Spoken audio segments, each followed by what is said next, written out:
In the scorching summer of 1882, when the Arizona Territory was nothing more than dust, dreams, and desperate souls seeking fortune, a fire would change everything. The flames that night didn't just consume the old McReady barn. They revealed secrets that had been buried deeper than any gold mine in those unforgiving hills.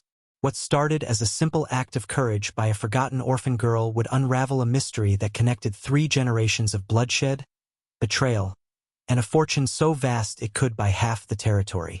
Sarah Jane McKinnon had been living rough for 2 months since the Sisters of Mercy orphanage in Tombstone burned down, taking with it the only home she'd ever known.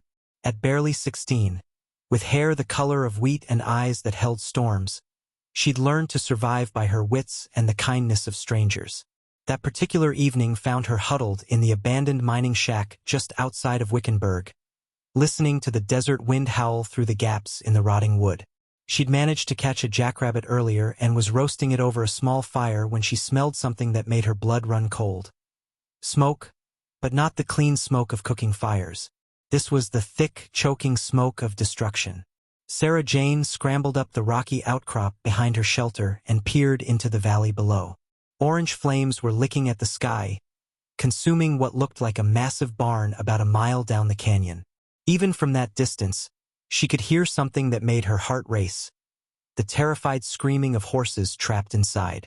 Without thinking twice, she grabbed the old horse blanket she'd been using as a bedroll and ran toward the inferno, her bare feet finding purchase on rocks that would have sent most folks tumbling into the thorny mesquite below.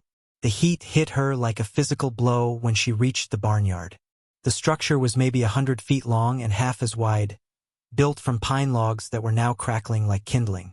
Through the smoke, she could see at least a dozen horses rearing and plunging in their stalls, wild with terror. Most were ordinary ranch horses, but in the far stall, silhouetted against the flames, was the biggest horse Sarah Jane had ever laid eyes on. A massive black stallion that stood at least 18 hands high, with a white blaze down his face that made him look like some mythical creature from the Apache stories she'd heard around campfires. The front doors of the barn were already engulfed, but Sarah Jane noticed a smaller door on the side that wasn't yet claimed by the fire. She soaked her blanket in the horse trough and wrapped it around herself, then kicked in the door and plunged into hell itself. The smoke was so thick she could barely see her own hands, and the heat was stealing the breath from her lungs. But she could hear those horses crying out in terror and knew she couldn't abandon them. One by one, she fought her way to the stalls, throwing open gates and slapping the horses toward what she hoped was safety. Most of them needed no encouragement.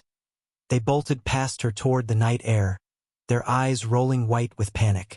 But when she reached the big black stallion, he wouldn't budge. He was pressed against the back wall of his stall, and she could see why. A massive beam had fallen across the front of his enclosure, trapping him inside with the flames creeping ever closer. Sarah Jane didn't stop to think about the impossibility of what she was attempting. She grabbed a shovel that was leaning against the wall and used it as a lever, putting every ounce of her strength behind moving that beam.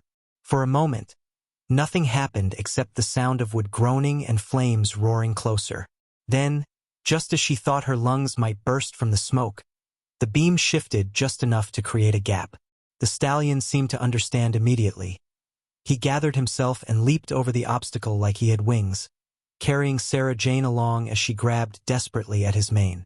They burst out of the barn together, the stallion's powerful legs carrying them both clear of the flames just as a section of the roof collapsed behind them.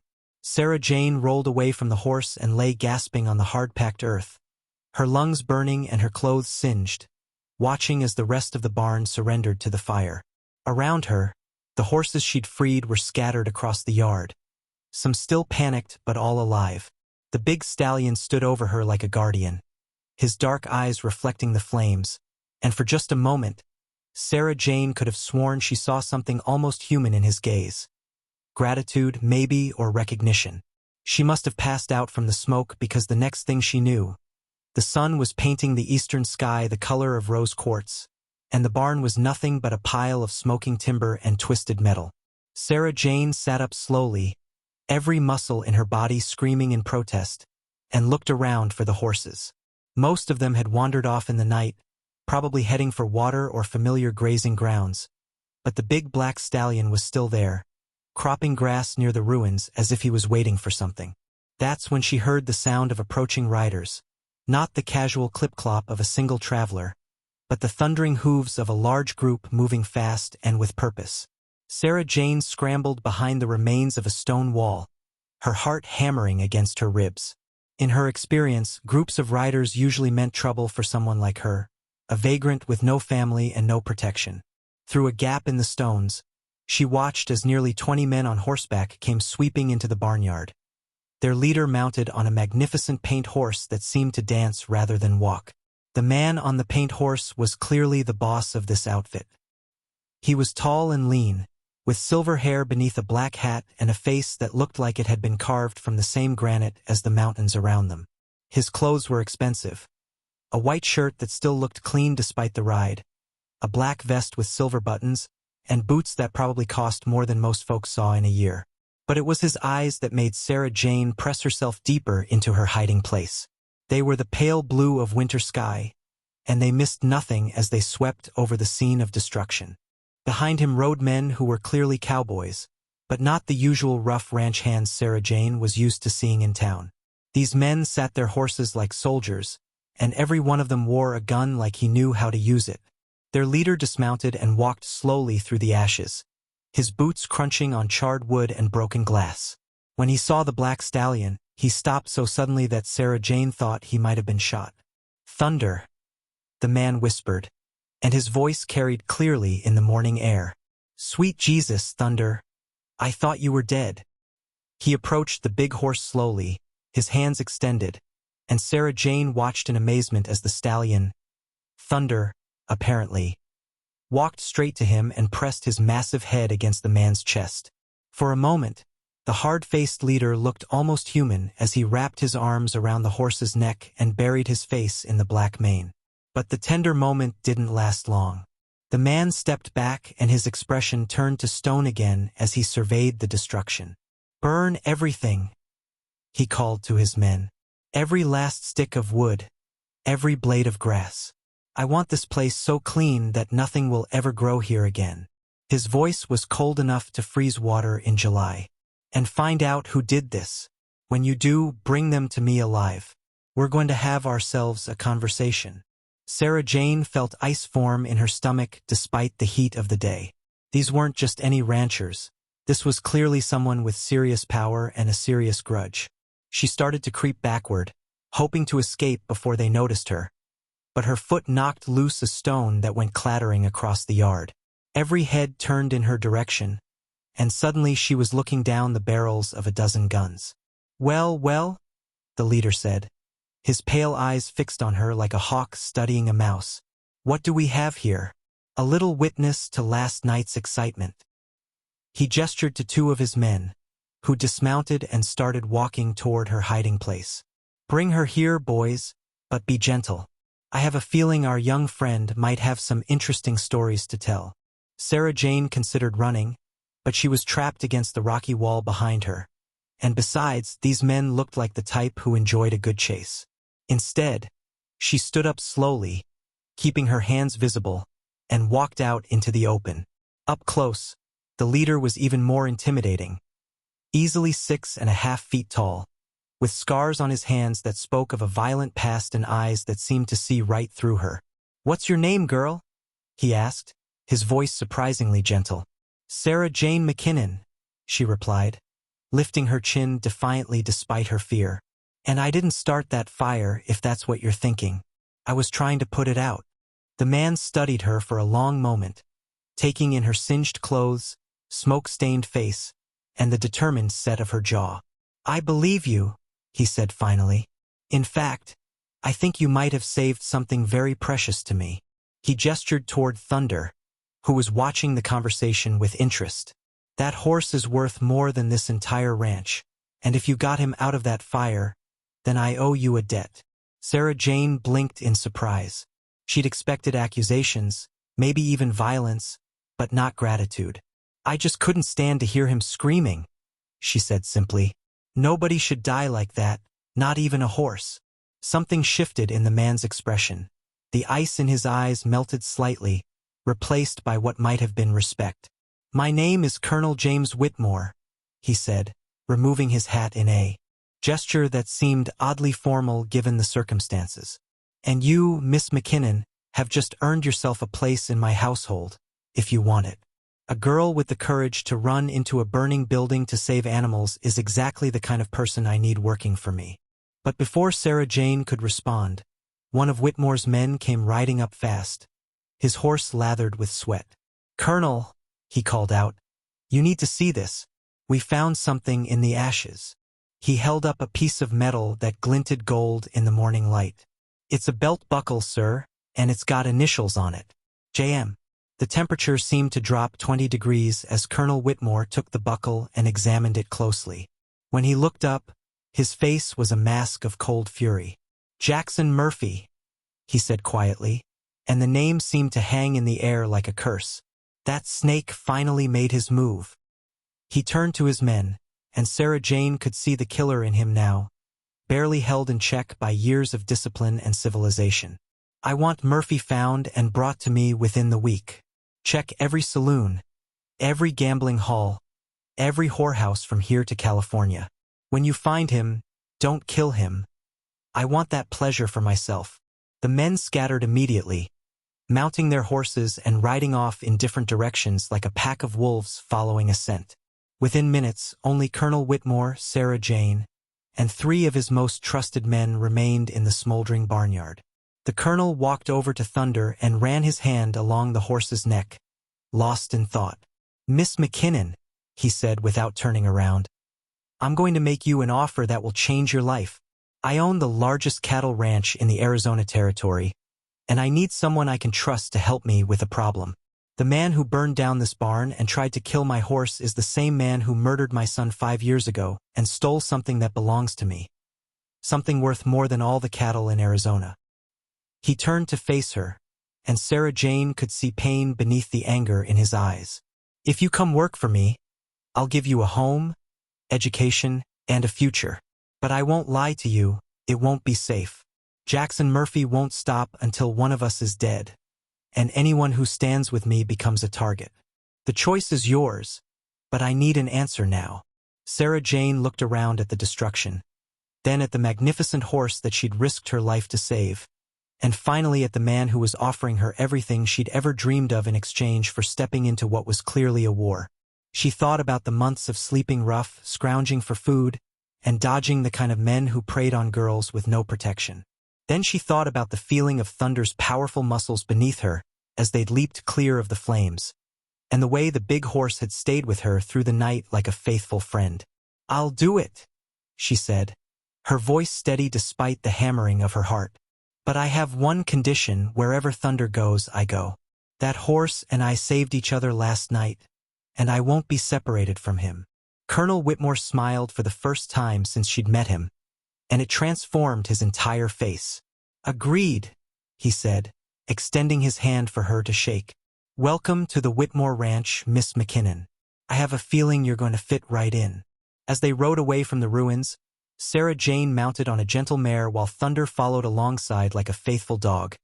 She couldn't shake the feeling that she was riding towards something much bigger and more dangerous than a simple job on a cattle ranch. The way Colonel Whitmore had spoken about Jackson Murphy, the military precision of his men, and the obvious value he placed on the big black stallion all suggested that she'd stumbled into the middle of a story that had been years in the making. What she didn't know, what she couldn't possibly have known, was that the belt buckle they'd found in the ashes wasn't just evidence of who had started the fire. It was a message, a declaration of war between 2 men whose hatred ran deeper than any canyon in Arizona. And the horse she'd saved, the magnificent Thunder, wasn't just valuable because of his size and beauty. He was the key to a treasure that had been hidden in the desert for 20 years, a secret that Jackson Murphy would kill for and Colonel Whitmore would die to protect. As they rode through the morning heat toward the Whitmore Ranch, Sarah Jane McKinnon had no idea that she was about to become the most important piece in a deadly game of chess that had been playing out across the territory since before she was born. All she knew was that for the first time in her life, she felt like she belonged somewhere, and that was worth whatever dangers lay ahead. The Whitmore Ranch sat in a valley so green and lush that Sarah Jane wondered if she'd somehow ridden into a different world entirely. After months in the harsh desert, the sight of actual grass, shade trees, and a stream running clear and cold through the middle of everything seemed almost magical.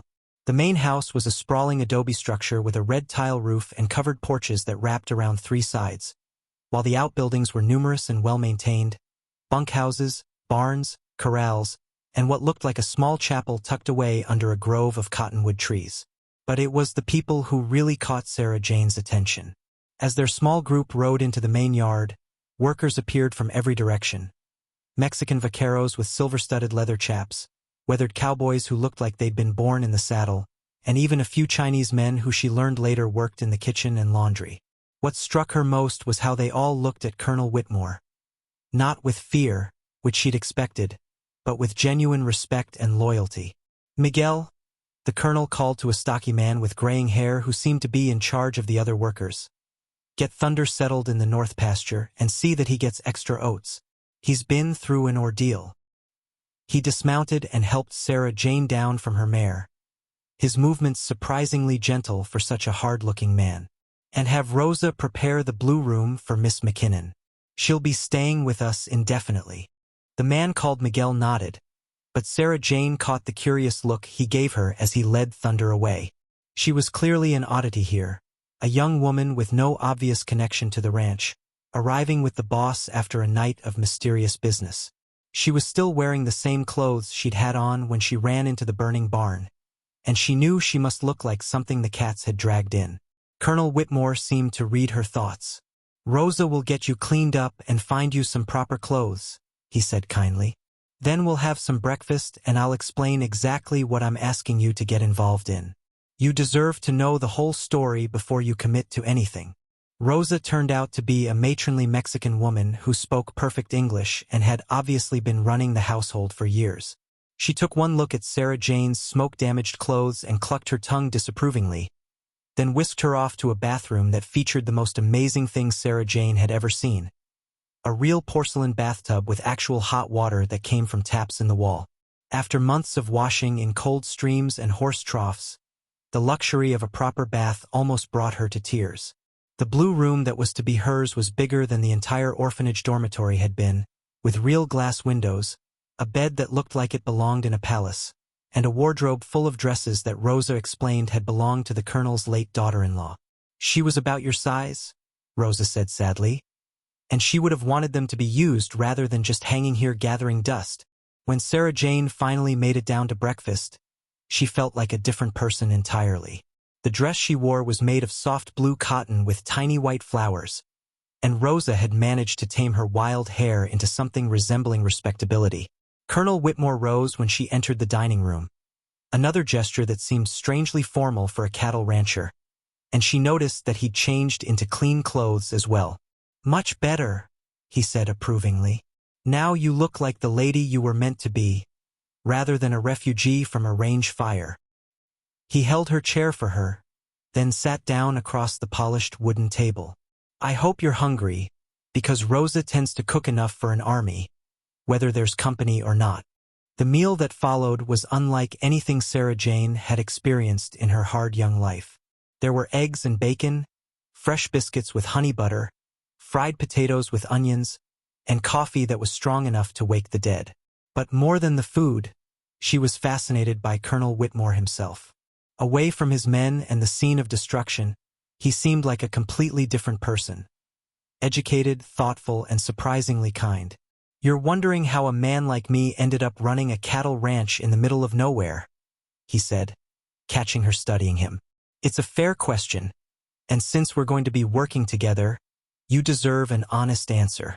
He set down his coffee cup and leaned back in his chair. "I was a career Army officer, graduated from West Point in 1848, served in the Mexican War, and spent 15 years fighting Indians and keeping the peace on various frontiers. I was good at my job, maybe too good, and I made enemies along the way." Sarah Jane waited, sensing that there was much more to the story. One of those enemies was a man named Jackson Murphy, the same man whose belt buckle we found in the ashes this morning. Murphy was a civilian contractor who supplied the army with horses, beef, and other necessities, but he was also running a side business selling guns to the Apache and stealing supplies meant for the troops. I caught him at it and had him court-martialed and dishonorably discharged. The colonel's voice grew cold as he continued. Murphy swore he'd make me pay for ruining his life, but I didn't take the threat seriously. I should have. He stared out the window toward the mountains, and Sarah Jane could see old pain in his expression. 5 years ago, my son Thomas was murdered while he was surveying land for the railroad. The killer was never found, but I knew it was Murphy. The bastard made sure I knew it, too. He left Thomas's West Point ring where I'd be sure to find it, along with a note saying that the debt was only half paid. Sarah Jane felt a chill run down her spine. What did the note mean? It meant that killing my son was just the beginning, Colonel Whitmore replied grimly. Murphy wanted me to suffer, to lose everything I cared about piece by piece. He's been nibbling around the edges of my operation for years, rustling cattle, bribing my men, causing trouble in town. But last night was the first time he made a direct move against me. Why last night? Sarah Jane asked. What changed? The colonel was quiet for a long moment, as if deciding how much to tell her. Finally, he seemed to come to a decision. Because he found out about the map, he said quietly. The map that's going to make one of us richer than Croesus and probably get the other one killed. Before Sarah Jane could ask what he meant, the sound of approaching horses interrupted the conversation. Colonel Whitmore rose quickly and moved to the window, his hand automatically going to the gun at his hip. That's odd, he murmured. Miguel was supposed to keep everyone away from the house this morning. The horses stopped in front of the main entrance, and a moment later they heard the sound of boots on the front porch. But instead of knocking, whoever was out there began pounding on the door with what sounded like the butt of a rifle. Colonel Whitmore's expression hardened, and he gestured for Sarah Jane to stay where she was. Whitmore! A voice bellowed from outside. We know you're in there. Come out and face the music like a man. Sarah Jane recognized the voice. It belonged to Sheriff Tom Bradley from Wickenburg, a man she'd had several unpleasant encounters with during her months of living rough. Bradley was known for his quick temper, his heavy drinking, and his willingness to look the other way when it came to certain types of crimes, provided the price was right. Colonel Whitmore opened the front door but didn't step outside. Morning, Tom, he said calmly. What brings you all the way out here so early in the day? Don't play dumb with me, Whitmore, Bradley snarled. Sarah Jane could hear the whiskey on his breath even from where she sat. We know what happened last night, and we know you're responsible. Jackson Murphy is dead, and you're the only man in the territory with reason to kill him. The words hit Sarah Jane like a physical blow. Jackson Murphy dead? But they'd just found evidence that he was the one who burned the barn. How could he be dead? Colonel Whitmore's voice remained perfectly level. That's interesting news, Tom. When did this alleged murder take place, and where? Don't give me that innocent act, Bradley shot back. Murphy's body was found this morning outside the Silver Dollar Saloon in Phoenix, shot 3 times in the back. And before you ask, we got witnesses who saw your men in town last night, asking questions about Murphy's whereabouts. Sarah Jane could see the colonel's shoulders tense, but his voice remained calm. My men were indeed in Phoenix last night, Sheriff, but they were there on legitimate business. As for Murphy, I'm sorry to hear of his death, but I had nothing to do with it. Like hell you didn't. Bradley's voice rose to a shout. We found this clutched in Murphy's hand. There was the sound of something being thrown, and Sarah Jane saw a piece of paper flutter to the floor near the colonel's feet. He bent to pick it up, and she saw his face go white as he read whatever was written on it.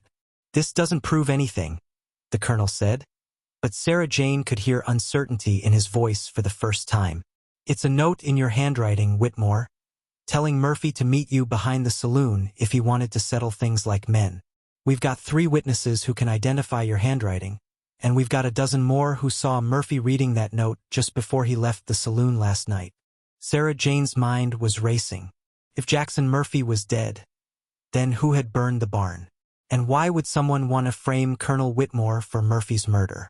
Unless the whole thing was connected somehow, part of a larger plan that she couldn't yet see. I'm placing you under arrest, Whitmore, Bradley continued. You can come quietly, or we can do this the hard way. But you're coming with us either way. On what charge exactly? The colonel asked. Murder in the first degree, Bradley replied. And don't think that fancy lawyer in Phoenix is going to get you out of this one. We've got evidence, we've got witnesses, and we've got a judge who's tired of you thinking you're above the law just because you used to wear a uniform. Sarah Jane realized that she was holding her breath. Everything was happening too fast. Less than 12 hours ago, she'd been a homeless orphan with nothing but the clothes on her back, and now she was caught in the middle of what was clearly a deadly game between powerful men. But as she watched Colonel Whitmore standing in the doorway, facing down men who wanted to destroy him, she made a decision that would change everything. She stood up and walked quietly toward the back of the house, where she knew there was another exit that led to the horse corral. If the colonel was arrested, she'd be left alone and defenseless on a ranch full of strangers, and she had no doubt that whoever was really behind Murphy's death would come for her next. After all, she was a witness to the barn fire, and if someone was setting up an elaborate frame, they wouldn't want any loose ends. But more than her own safety, Sarah Jane found herself thinking about Thunder, the magnificent horse who'd trusted her enough to let her save his life. Colonel Whitmore had said the horse was the key to some kind of treasure, and if that was true, then Thunder was in as much danger as his owner. Whatever was happening here, she was already part of it whether she liked it or not, and running away wouldn't change that fact. As she slipped out the back door and made her way toward the corral where Thunder was grazing peacefully in the morning sun, Sarah Jane McKinnon made herself a promise. She was going to find out who was really behind the barn fire and Murphy's murder, and she was going to make sure that Colonel Whitmore didn't pay for crimes he didn't commit. It wasn't about loyalty to a man she'd just met, or even gratitude for the home he'd offered her. It was about justice, and about proving to herself that she was more than just another throwaway orphan that the world could step on without consequences. The game was bigger than she understood, but she was about to become a player whether the other side liked it or not.